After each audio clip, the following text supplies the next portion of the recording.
kimki tongda va shomda 3 marta ixlos va 2 muavvazatayn, ya'ni falaq va nosni o'qisa, Alloh taolo balo qazodan hamda qiyinchiliklardan omonda saqlaydi deb Imom Termiziy rivoyatida Rasululloh marhamat qilyaptilar. Imom Qurtubiy aytadilar: kim uyga kirishida Ixlos surasini o'qisa, kambag'allik bo'lmaydi u xonadonda degan ekanlar.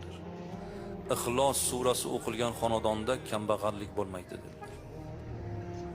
Ibn Najjor aytadilar: kim safarga chiqish oldidan 11 karra Ixlos surasini o'qisa, Alloh u safardan qaytib kelguniga qadar uning uyini muhofaza qiladi deb bu zot marhamat qiladilar.